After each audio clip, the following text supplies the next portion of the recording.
So good morning, folks, and thank you for joining us this morning at the New Bedford Marine Commerce Terminal. I'm Steve Pike, the CEO of the Massachusetts Clean Energy Center. It's terrific to be here in New Bedford, starting to make it a weekly destination, just here last week as well. Before I launch into it, I just want to acknowledge and thank a few folks, starting off with the Mass CEC team that has been working on this project for quite a while. Bruce Carlisle and Nils Bolgen in particular, and want to thank Greg Dolan and Tim Griffin, who run the facility here in New Bedford. Also want to acknowledge Mig Diaz, who is Chief of Staff to Secretary Rosalind Acosta, the Secretary of Labor and Workforce Development. Mig sits on our board, obviously is very supportive of initiatives such as this, and we work very closely with her office in order to make sure that we're taking as comprehensive an approach to these types of issues as possible. So this is an effort that is it started a while ago, and the entire focus of Mass CEC really over the last 10 years in terms of offshore wind is to ensure that we make New Bedford, Fall River, Somerset, the Cape, the islands, really the focal point for the industry in the United States. And there are a lot of pieces and parts to that, as most of you know, and Mass CEC spent a number of years really supporting a lot of the pre-development efforts of developers. But where we started to really shift to think far more explicitly and closely about workforce was in the summer of 2016. As most of you know, that was in August, well, I guess it was late July, was when the legislature approved key legislation in Massachusetts. The governor signed that a few days later in August, which really provided a pathway to market for offshore wind, and really the first pathway in the United States. As soon as that legislation was signed, and in fact a bit before it, trying to make sure that we didn't count our chickens before they hatch, we started thinking about, all right, well, what's the next frontier for Mass CEC? Certainly we'll continue to do the survey work, the wildlife survey work, the site characterization work, and the like that we've been doing for a number of years. But it became very clear that supply chain and workforce were the two areas that we really needed to focus on.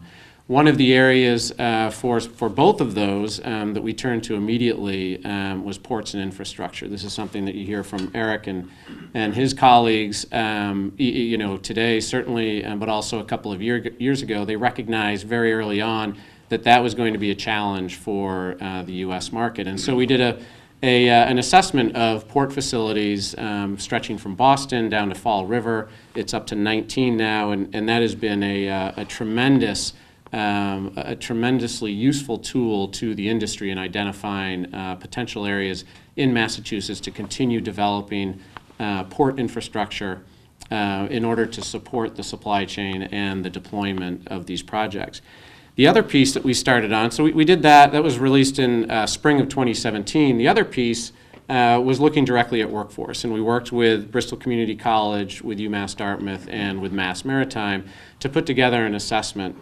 What are the needs going to be, and then how do we satisfy those needs? That we released a little over a year ago in the spring of 2018. And those sorts of things are terrific, right? They start to lay the groundwork for what you hope is the real work that comes down the road. But those efforts really needed a catalyst, and that catalyst came in May of 2018 when the utilities decided to enter into a contract with Vineyard Wind. And that's when things really started to crystallize. As Eric can speak to, we started almost immediately talking to he and his team about port infrastructure, about workforce development. And the workforce is not just necessary, obviously, for this very first project. Of course it is. But it's going to be one of those ingredients that's going to, in the terms of a number of sort of economists, make this area sticky for this industry, right? If you start to provide all those ingredients that make it easier, sorry, Eric, it's not easy to develop these projects, but easier to develop these projects, that makes it all that much more likely that companies will use Massachusetts, and in particular, the facilities around New Bedford as well as Fall River and Cape and Island. So that's really part of the long-term effort, is to make it as easy as possible for folks to use this area and to use Massachusetts workers to build and then operate and maintain these projects. So I'm really pleased to start to get that ball rolling this morning. We're announcing 6 awards, and I'll provide some details in a moment. But it's just over $720,000 to those 6 awardees, really to start to build those fundamental building blocks that are going to be required to develop the workforce that's necessary for this industry. And to be clear, and again, you'll hear a bit from Eric Stevens in a moment. We are not by any means doing this alone. As part of their bid, Vineyard Wind committed $2 million to workforce development, and they are participating in these awards with us.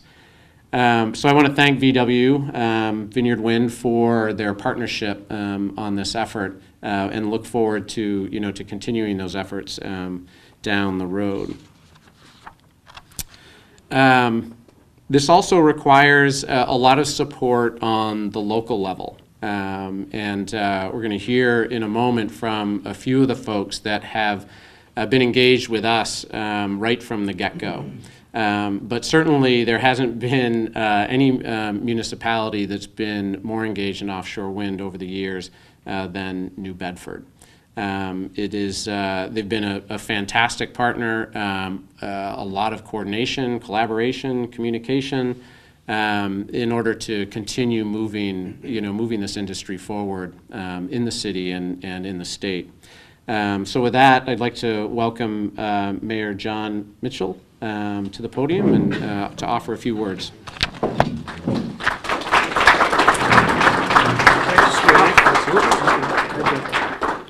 Thank you, Steve. Good morning, everybody. Welcome. Welcome to the Bedford Marine Commerce Terminal. Many of you have visited before.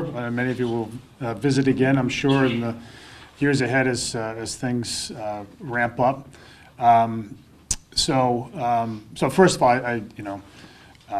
I want to thank Steve and the CEC, his team at the CEC, Bruce and Greg Dolan and everybody for their support, for their leadership. I think one of the primary reasons why Massachusetts has gotten out ahead of other states in the offshore wind, in the pursuit of offshore wind development, has been the work of the CEC, the very knowledgeable, informed work of the CEC. They know what they're doing, and I think and knowing what they're doing makes a big difference. A lot of other places are just still trying to play catch up now, and that's going to be really important in the years ahead as other states finally start to figure it out. We do see this, ourselves as competing against others, and I don't think that point should be lost at all as we think about these grants and the programs that they're meant to support. So Steve, thank you and your team for your leadership.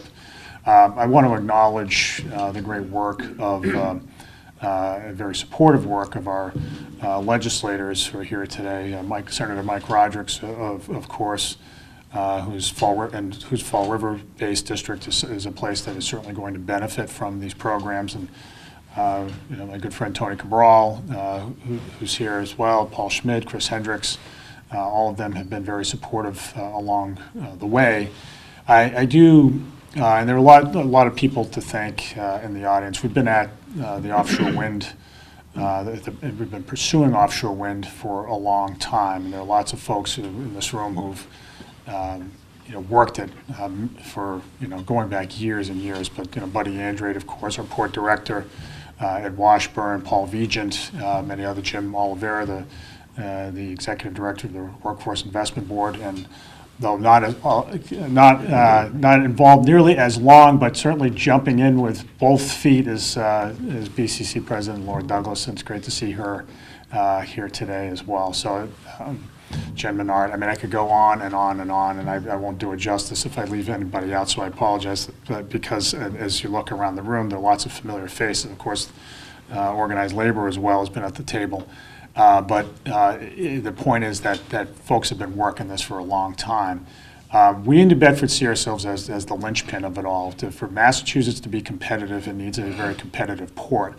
New Bedford is an all-purpose port. We have an all-purpose port, and really not only the one that's closest to the mass wind energy areas, which is an important advantage, but one that has the right infrastructure and has the best seafaring workforce in America. We are the center of the commercial fishing industry on the East Coast, and if you just look out the window, you'll see why. We're also the center, we're the largest seafood processing center in the United States. And so the existing infrastructure, workforce, networks, know-how, all those things are in place to create a thriving cluster, and that's what we want to be in offshore wind. We want to build on top of all that and be the center of the offshore wind industry for the entire East Coast. That's the aspiration, and that will benefit everybody all throughout southeastern Massachusetts and the Cape and beyond.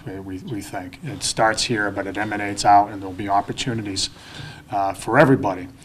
But we do have to keep our eye on the ball, and it bears, at the risk of even redundancy, we are competing. We are competing because we know that the likes of New Jersey and New York want the jobs as much as we do.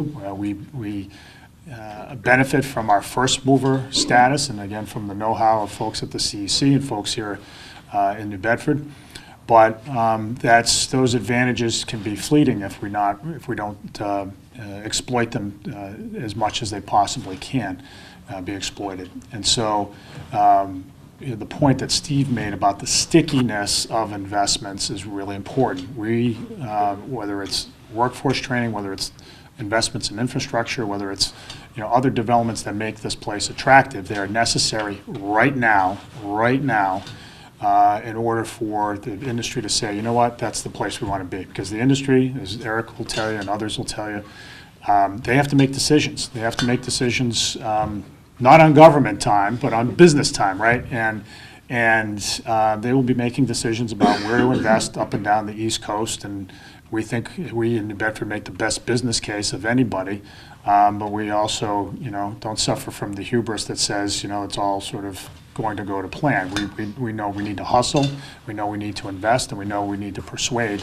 And so that's what I think this is really all about today. Investing in workforce really matters. The programs, the likes of which certainly BCC has been working on for years now, and particularly under Paul Vigent's leadership and Jen Menard's leadership, really will help the industry understand that New Bedford is the place to be, and to the benefit of everybody who's here beyond New Bedford. And so, we are pleased that you guys, Steve, are making these announcements today. That it's money well spent, well spent on the part of Vineyard Wind as well, and it's another step forward. And so we're really excited about that, with much yet to come. Thanks, everybody.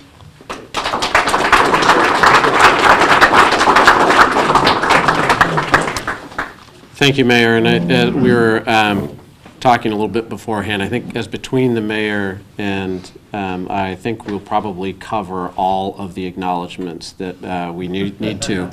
I have a slew of them coming up in a few moments. I do want to echo the mayor's thanks to Representative Schmidt and Representative Hendricks.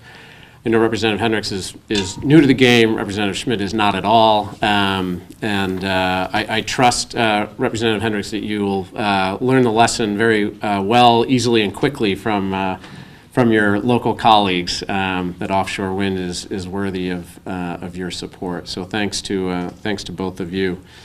Next up, I'd like to welcome Eric Stevens, who's the Chief Development Officer for Vineyard Wind.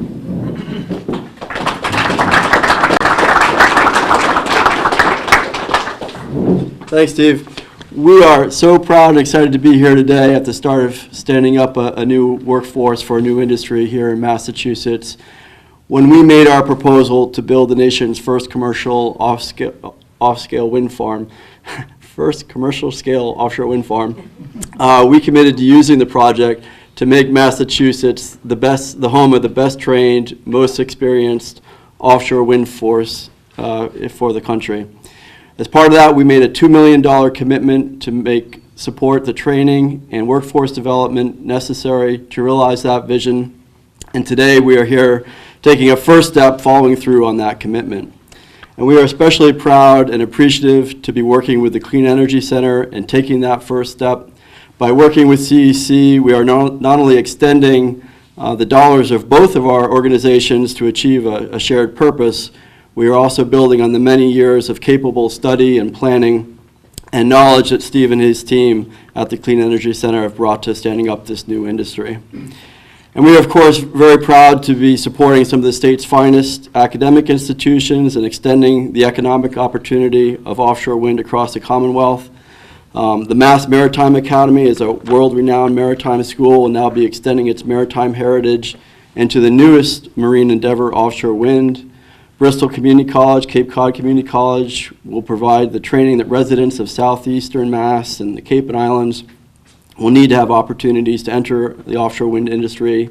And UMass Amherst will be providing the initial training for engineers and other professionals seeking to enter the offshore wind industry.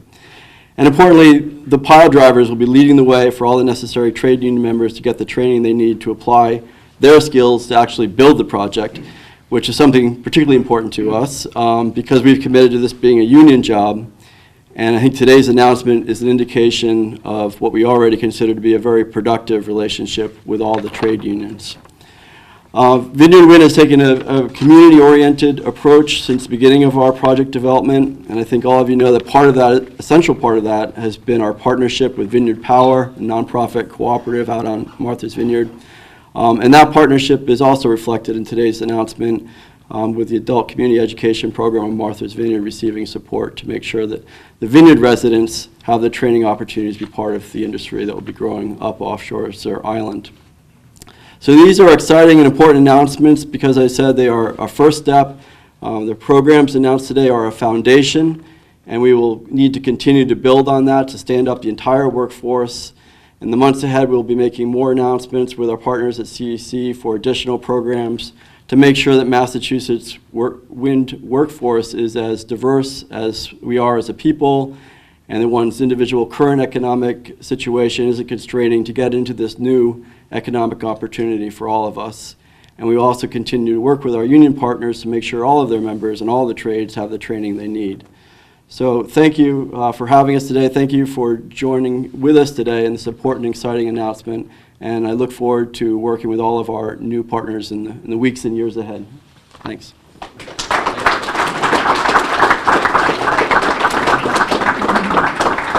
Great, thanks, Eric.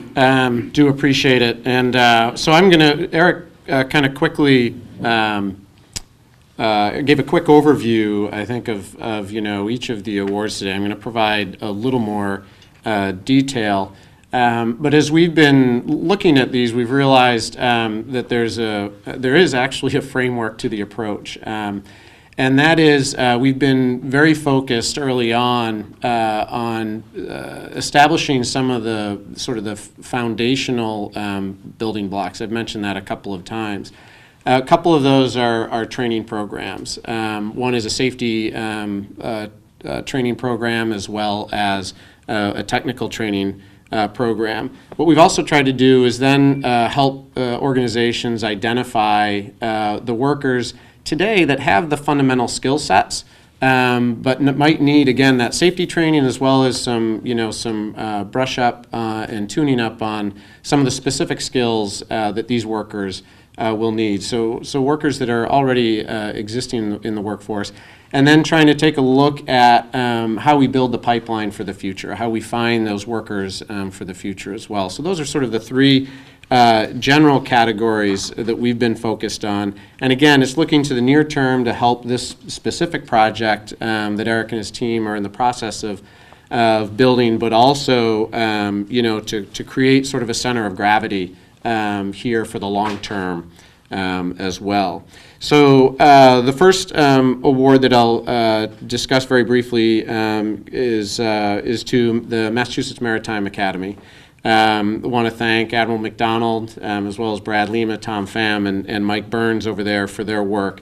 They identified a need real early on, and in fact, we've been working with MMA to build some critical training infrastructure that doesn't exist anywhere else in North America. And we've been doing that over the last couple of years. Trust, gentlemen, it'll be done in the next few months in time for these programs to use it, but I think that's all on track. But what this funding will do is to help MMA develop some curriculum for their students, as well as to stand up some of that fundamental safety training. Next is Bristol Community College. I want to thank President Douglas and Jen Menard as well, and Paul Vigent for his historical work on this. Again, trying to establish some of those fundamental building blocks and helping BCC to develop both safety training as well as basic technical training. The trade unions, I want to thank Dave Boris as well as Frank Callahan, who I don't think is here today, but certainly has been very engaged in these issues, as well as David Arujo, who I don't believe is here today, but has also, particularly in this area, been engaged. And we've been working with Dave and his folks, again, to identify those workers who have the fundamental skills today, but might need a little tune-up, as well as clearly need, the safety training to go offshore. So helping them to identify those folks and then support them as they make their way through the training regimens. We also are working with a couple of different organizations on Martha's Vineyard. Want to thank Barbara Jean Chauvin as well as Richard Andrade, who are both critical to that effort. This will be working both on island to provide some of the fundamentals of the safety and technical training, as well as introducing high school students at the Martha's Vineyard Regional High School to offshore wind. Some similar efforts at Cape Cod Community College. Want to thank President Cox, as well as Don Crampton and Chris Powicki for pulling these programs together. Again, introducing community college students to the industry and providing certificate courses at Cape Cod. Last but not least, Dwayne, UMass Amherst, who's going to be doing some work out of their Mount Ida campus to, again, provide a professional certification program. And want to thank Dwayne Breger as well as Jim Manuel. This doesn't happen on its own. I mentioned, obviously have mentioned the close work we've done with New Bedford. I briefly mentioned the work that the legislature did a couple of years ago and continues to do to this very day, as a matter of fact, on helping to support the offshore wind industry. And we're fortunate to have a couple of the stalwart supporters here today with us. So first off, I'd like to introduce Representative Cabral, with whom I think from almost my very first day at Mass CEC 6 years ago, have had a fair number of conversations, both while we were developing this facility and since. So Representative Cabral.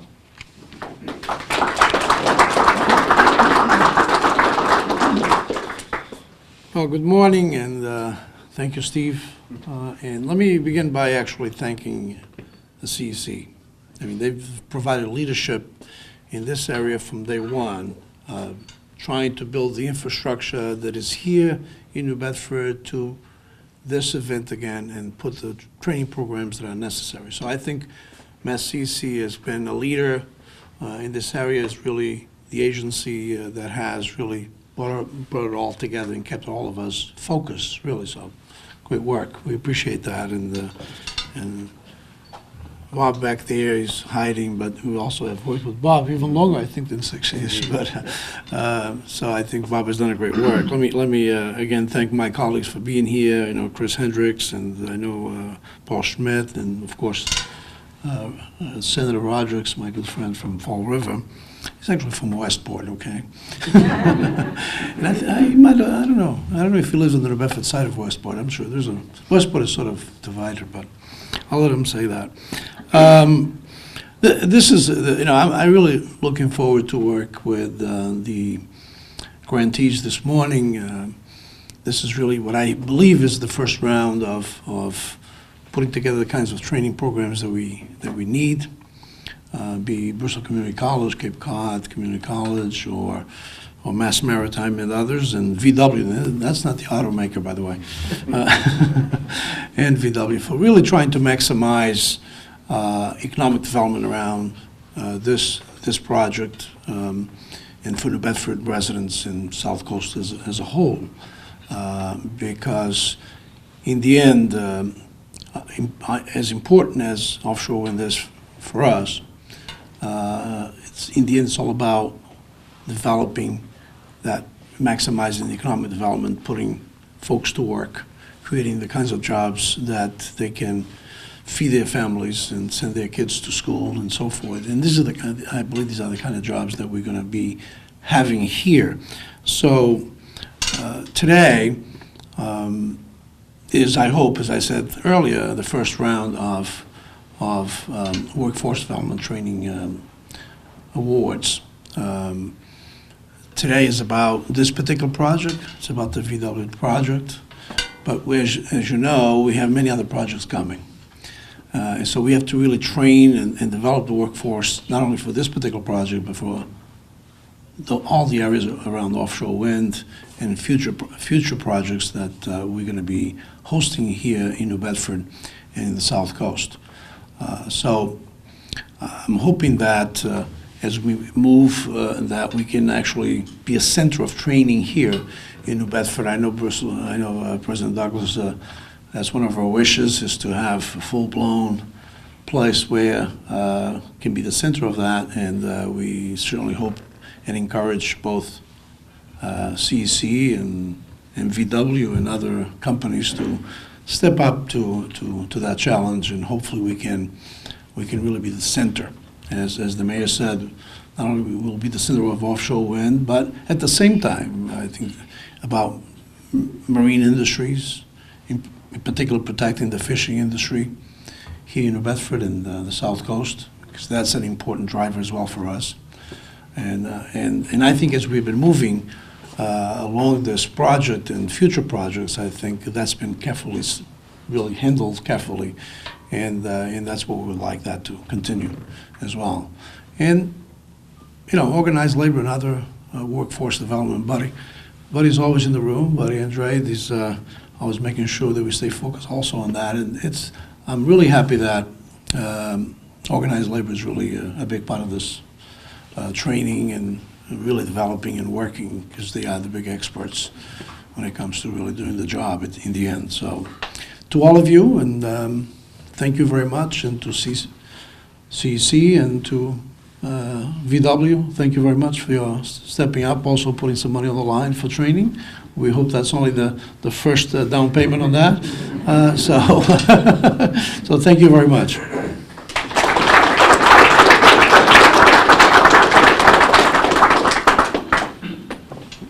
Eric assures me it's just the beginning.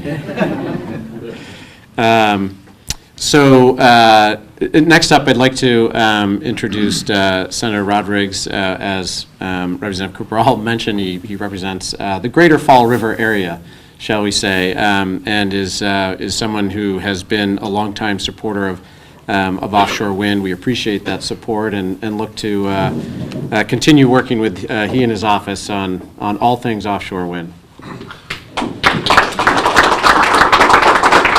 Thank you, Steve. Good morning, everyone. It's great to be here in the second greatest city of the South Coast, New Bedford. Thank you, Mayor Mitchell, for inviting me in, and Representative Cabral and Representative Hendricks for allowing me to skip over the geopolitical border between our districts. But, we tease each other often, but that's just a sign of what good friends and family do, is we engage in this in family teasing, but when push comes to shove, there are no greater partners that I have and we have in the Greater Fall River delegation than our friends in the Greater New Bedford delegation. And we like to rally around issues that help everyone here in the South Coast, like South Coast Rail and like offshore wind, to name two. We share great institutions like BCC, Bristol Community College, in both great cities. I do represent Greater Fall River, which includes Somerset, and my biggest partner in offshore wind is Representative Speaker Pro Tem Pat Haddad, who gives her greetings. She's sorry she couldn't be here today. But we represent the home of two of the former fossil fuel greatest suppliers of electric generation in the region. Brayton Point, 1,600 megawatts of coal-fired electric generation, in Montauk Power, about 600 megawatts. They're gone, they're done, they're shut down, being replaced with this whole new clean renewable energy that's going to create a whole new industry in and around the South Coast. So thank you very much to CEC. For being great partners. Bob, always my go-to guy all the time, for recognizing that as a basic foundation to support this industry, we need a trained, educated, certified workforce. And all of the institutions that you partnered with in providing these grants, that's what they do, and that's what they will do. And we congratulate all of you. Once again, thank you, CEC, and look forward to continuing working with all of you to make this industry and make Massachusetts and the South Coast the center of this industry in North America. Thanks.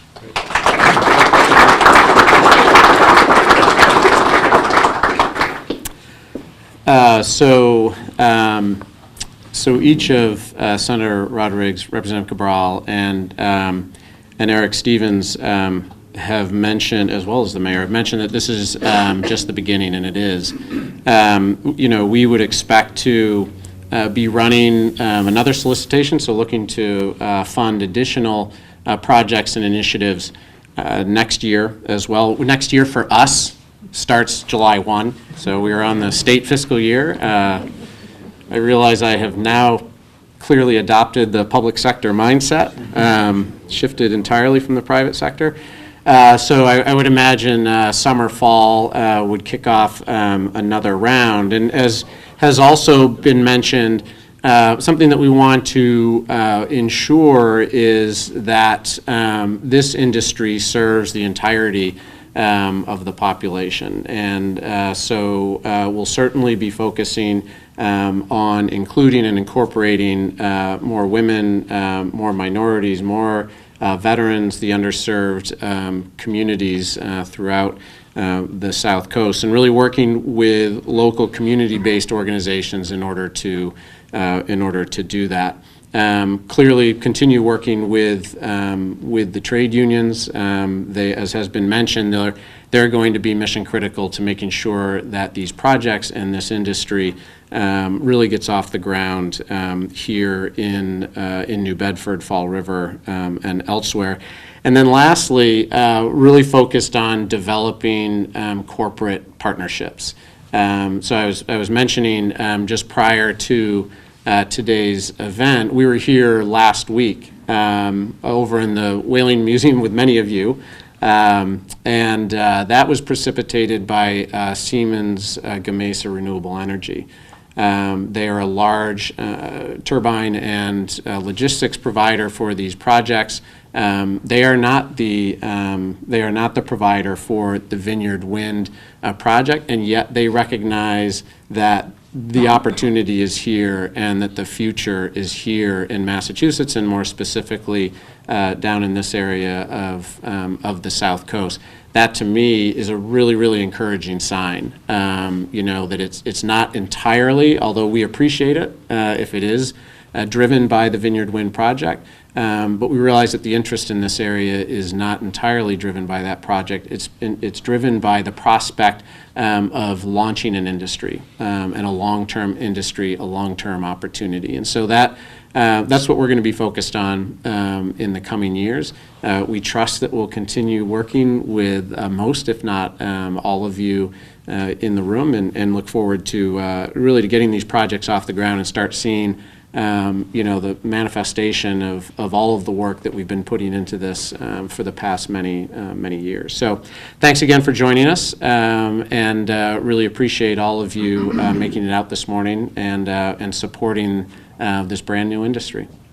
With that, I'd actually like to welcome up the representatives of all of the awardees, and we'll have a photo up here if we can manage to wrangle all of us within one screen when you have a moment.